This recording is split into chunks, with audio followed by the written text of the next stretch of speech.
اسی طرح علامت الاستفہام، یہ تو شاید وہ ہے کہ جس کو یہ بھی پتہ نہیں ہو کہ علامت ترکیب کیا ہوتے ہے، اس کو بھی پتہ ہوتا ہے کہ علامت استفہام کیا ہے.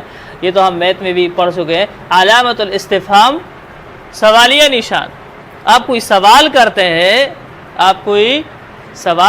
ہیں تو پھر آپ یہ لکھیں گے، مثلا آپ کب جائیں گے، آخر میں نشان لگا دیں. متی تذهب، متی الاختبار، این تسکن، یہ سوالیہ نشان ہے. اس کے بعد علامت ترقیم میں سے ہے علامت التعجب.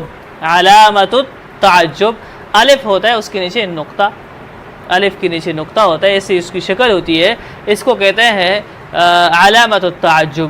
علامت التعجب یعنی جہاں پر آپ کو تعجب ہوتا ہے نا، تعجب کبھی آپ کو خوشی سے بھی ہو سکتا ہے، پریشانی سے بھی ہو سکتا ہے، اور امید بھی آپ کو ہو سکتی ہے، آپ تمنی بھی کر سکتے ہیں، ترجیح بھی کر سکتے ہیں.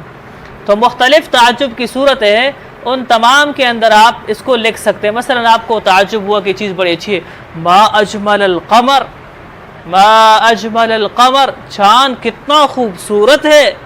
ما اجمل القمر، چاند کتنا خوبصورت ہے. تو یہاں پر بھی آپ لکھ سکتے ہیں. یا آپ کو بڑی خوشی ہوئی ہے تو آپ کے واہ فرحتا، یہ تو خوشی کی بات ہے، کتنی خوشی کی بات ہے، واہ فرحتا.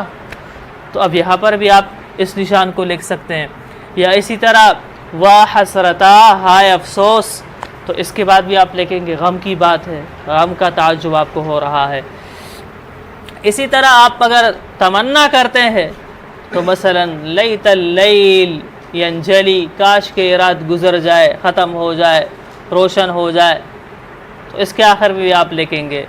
یا امید کے لیے لعل اللہ یرحمنا، انشاءاللہ اللہ رحم کرے گا، اللہ رحم کرے گا. امید کے لیے آپ کو امید ہے تو اس میں بھی آپ لکھ سکتے ہیں لعل اللہ یرحمنا، انشاءاللہ اللہ رحم کرے گا.